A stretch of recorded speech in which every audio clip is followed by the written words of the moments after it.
but I need you to brace yourselves because this is an announcement that I don't think most people can truly prepare themselves for.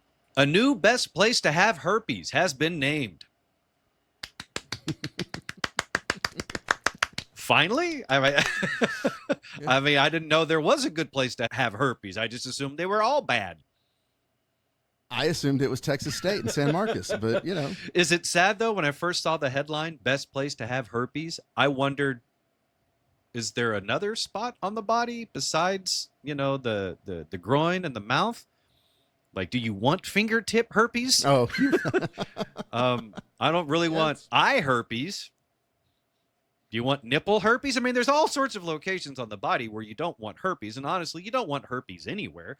But the more the human race continues humping each other, we're all basically going to have every possible STD all at the same time anyway. So you know what? If you're out there and you're swinging it around and you're slinging that around, just get it all out of the way. Just get it. But if you're curious, the best place to have herpes on planet Earth is New Zealand. Okay. Much like herpes, I didn't see that coming.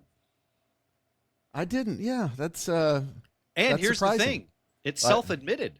It's not like someone just posted it in a weird forum online that people found out about or an awkward comment on a Facebook post. New Zealand has said, we are the best place in the world to have herpes. So much so, they actually started a website, the best place in the world to have herpes.com. Honest to God, I bet they had no problem registering that domain name. They didn't have to worry about saying, damn it, someone already got that. We're going to have to go with a .net or a .info. Nope, that one was free and available. Or back in the old days, would it be .nz? Yeah. And this is actually a somewhat of a stunt by the New Zealand Herpes Foundation. Wow, herpes has a foundation. I am learning something new. I'm hoping that the New Zealand Herpes Foundation is simply spreading awareness and not more herpes. I'd like to see what their mission statement is. But according to the New Zealand Herpes Foundation, to fix our national pride, the solution is obvious: herpes. That was the pitch made by the charity New Zealand Herpes Foundation last October when it launched a campaign to make the country the best place to have the infection. That campaign has been a roaring success, winning a top prize at this year's Cannes Lions Awards, which recognize excellence in the creative industry. So I guess it's just basically an advertising campaign. The campaign, which aimed to destigmatize herpes via a faux tourism ad, was awarded the Grand Prix for Good, a category that seeks to highlight work by nonprofit organizations and charities. The video starred Sir Graham Henry, the former head coach of the National Rugby Union team. In it, he touted the past successes of New Zealand and lamented its diminishing sources of national pride, such as an embarrassingly low sheep-to-human ratio and pies that are pushing $7. He said, we need something new to be proud of, something big and brave to put us back on the map. That's what he said as he scrawled the words herpes in all capital letters on a chalkboard. It's time for New Zealand to become the best place in the world to have herpes. Congratulations, New Zealand. You won the big advertising award. Are the Kiwis that desperate? Maybe they want a challenge, because honest to God, when someone asks, you know, hey, what's one of the most beautiful places on earth? I'd probably say New Zealand, because a good chunk of the fun and interesting things that came out of the Hobbit movies was all the different locations that they shot in New Zealand. Like, that's a beautiful place. And those movies were so popular that New Zealand even built a true life Hobbit village, just like you saw in the films. Now I got to wonder if the Hobbitses have the herpeses. Yeah, I mean, if Frodo and Samwise had cold sores, I mean, it would have made that frolicking on the bed a little more odd. And now we know why Sauron was keeping such an eye on them. I would too. Get off my mouth. You're in the Treehouse. Visit us online at treehouseonair.com. A few days ago, Raj, while you were out of town, Trey did something mean to me. Trey sent me a link of a 40-minute mixed full-body kettlebell workout. Why, Trey? Why? I think Trey is trying to kill me. Not because the workout will be so intense I'll have a heart attack and die. I think it's because deep down he knows that me swinging 20-pound iron balls, I'm inevitably going to hit myself in the head and kill me. Mm-hmm. I do not want any fatal harm to happen to you. That's false. But you'd be fine if I became a kettlebell vegetable. No, but a bonk on the head would be funny. Wait, why am I laughing at that? That's just so me. He's already got a bad shoulder. He has a tendency to run into structures. We've established this. Like he worked his way out of a big. Do you understand the accomplishments, Trey, that this man has made? He worked his way up from a big pencil. Well, I figured he still has the helmet. If he needs it, he can put it on. I can't wait to go to the gym to do my kettlebell workout because I don't own any kettlebells. So if I'm going to do it, I'm going to have to go to the gym and use theirs. Just imagine the sight that the fellow gym goers would have as I put a helmet on and then start going through this 40-minute kettlebell workout. Or, kettlebells are actually very affordable. You can get a couple and just film it at home. Live stream it, if you will. Charge a fee. I'd pay. So the way I see it is this. There's only two real ways that I should be allowed to do a kettlebell workout. One is that Trey touched on already, is that I would probably need a helmet to protect myself. Mm-hmm. Two is, do they make any kettlebells with pads? Like, do they all have to be iron? You could just do the kettlebell workout with like the NFL padded helmet thing that everybody's wearing, the concussion But like protocol. The big one, the one you're like 2 days removed from a major concussion, so you look like Dark Helmet from Spaceballs running around on the field. Oh, you could tell he just got his bell rung the other day. He's got the big helmet on. Yes. I'm not going to make this. I'll send you guys the picture. I moved to California. I went to the gym the first day, and there was a guy on the treadmill with I'm not making this up, I'll send you the picture, bicycle helmet on. Oh. While he was running on the treadmill. And I'm like, oh, something happened. So all I'm saying is, Dan, when you start doing this workout, if we start to record another episode and there you are sitting there with a big pencil writing show notes with a helmet on your head, I'm like, well, that workout worked. You'll know something happened. There's a reason for this. Yeah, Trey will still smile. Oh, he'll love it. I just looked it up. They do make soft kettlebells, so they do. Okay, so I might be a little more open to it. I think that's the only smart way for me to try a kettlebell workout is if I can get the softies. Are you not looking at Trey's face when he said they make soft kettlebells? I'm the gullible simp. You're going to be the one completely knocked out on the floor. And he's like, they don't make soft kettlebells. No, they really do. Do they really? Yeah. I thought you were just trying to speed up the process, right? No, I just Googled it and look. And no, it's... Hey, listen, low impact will make for a longer bit. So... And the thing about it is, Dan's just thinking of his head. Fact of the matter is, when you're swinging them between your legs and sometimes you're moving at the same time, you can take out a knee, a shin. A nut. Yeah. You're right, because that's one of the more aggressive kettlebell movements that I've seen. It's when you grab one kettlebell with two hands, and you're lowering it between your legs, and you're heaving it up forward, and then you lower it back down right towards your crotch. So it takes some serious control. Like if you grab a weight that's a little too heavy and you can't control it on the way down, then, well, you're going down. That's the kettlebell swing. It's like probably the base movement. It's the nut knocker is what that is.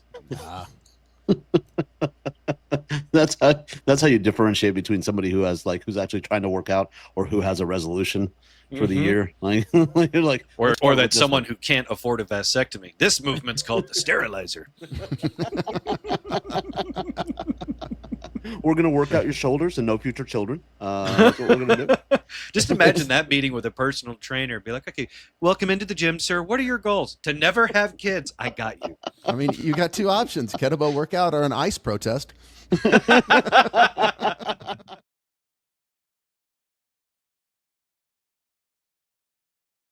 Going to share with you a headline that stood out to me a couple of days ago, and it stood out to me so much that I thought I need to share this with my buddies, Trey and Raj.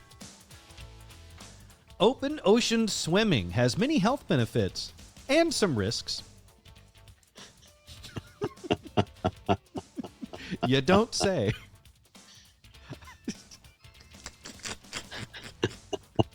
Does it list them both?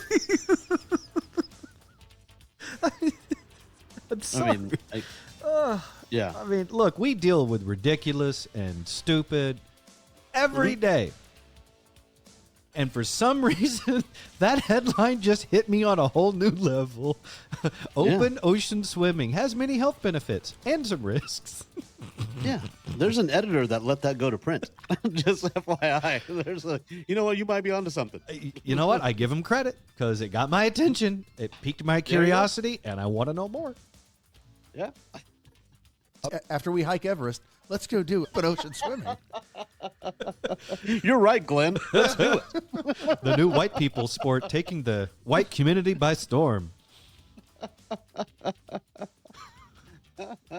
I love it. You guys keep doing fun stuff. Look, if we're being honest, all swimming comes with risks. I don't care if you're doing it in the ocean or in a pool. Hey, listen, they at least give you the warning that open ocean swimming does come with a few risks. I mean, Yeah. Just a few. Yeah, I mean, and then they just kind of list all the species of shark, and then jellyfish, and you know, Not to mention just getting tired and drowning. well, tides. Uh-huh. yeah, undertows, yeah, all the fun stuff. Yeah.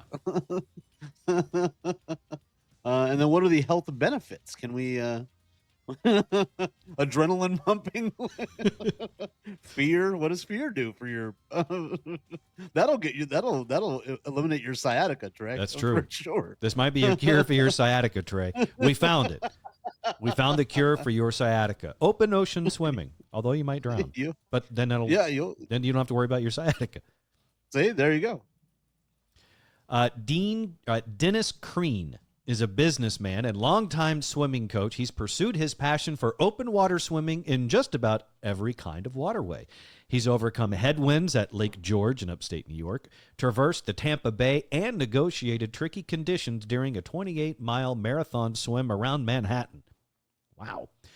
He said, I remember watching the Empire State Building go by and thinking, wow, we are going fast with the current. But he said his first love, the one that taught him his most important life lessons, is the ocean. He says, when things are stormy and waves get big, how do you roll with it? He's also swum across the English Channel and Southern California's Catalina Channel, his toughest challenge. Navigating changing currents has taught him that things will work out, that you will get to the other side if you observe, adapt, and change. Ocean swimmers say their ranks are growing as people realize the unique boost, particularly for mental health, provided by a sturdy stint in salt water. The activity, aficionados say, appeals to people of different generations and fitness levels, from triathletes to retirees. Okay, if you're a new retiree, don't start your first day of retirement with open ocean swimming. Or do. Your kids will thank you. Unless you've amassed serious wealth. And if your kids are challenging you to go for it, they want you to die. Yes. They say swimming in the ocean and other natural bodies of water provides a connection to nature and seems especially effective at reducing stress. That's according to one so-called expert. Marilyn Spitz, who's 75, lives in Puerto Rico and Luz, Delaware, said her almost daily swims feel like a spiritual cradling. That's God welcoming you home as he pulls you underneath the surface of the ocean. spiritual cradling, walking towards the light, whatever you want to call it. Yeah, It's you know the what? same. Some people walk towards the light, some crawl, others swim. Yeah, there you go. I just think we got it all wrong. I don't think the Titan submersible was going to see the Titanic. I think they were selling white people on the benefits of a hyperbaric chamber.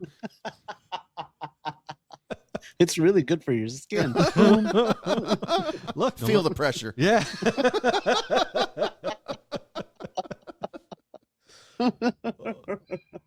Yeah, that's So now that that's you how you know do of some of the upsides to ocean swimming, here in the story it says, and I quote, "But there are downsides to ocean swimming as well. The risk of drowning is higher in open water than in a pool, according to experts." I'm so glad they went to experts to get that verified. hard to. And many of the ocean's hazards, including rip currents, wildlife, and pollution, are challenging for even the most experienced swimmers. See, you thought it was funny when you saw that photo of the straw sticking up the nostril of a sea turtle, but when it happens to you, not so funny. According to an exercise physiologist, Lori Sherlock, she says, you need to respect the water. She's participated in several triathlons, said she encountered a jellyfish every fifth stroke and hit currents so strong she was almost pulled into one of the pylons, which was covered with sharp and pointy barnacles. This sounds to me like we need to have some regulation on triathlete obstacles. Well, I don't know how you regulate the ocean. Well, she's how do you saying tell right it- there, like the buoys that are along the triathlon course are sharp and dangerous. I mean, maybe you shouldn't be doing the Rio Grande Triathlon. Yeah, yeah, and the drowning part is my favorite because it's hard to stand up in the ocean. Like, you can stand up in a pool and be fine. Well, maybe you'll get lucky. You'll put your feet down on the head of a great white. For just a second. You'll feel like one of the trainers at SeaWorld. I'm flying. And now I'm food. Yeah, I don't understand the appeal, but knock yourself out if that's what makes you.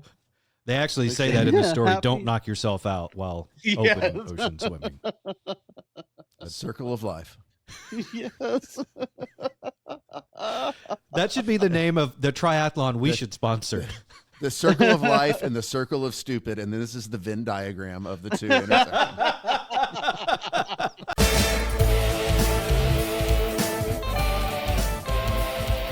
Visit us online at treehouseonair.com.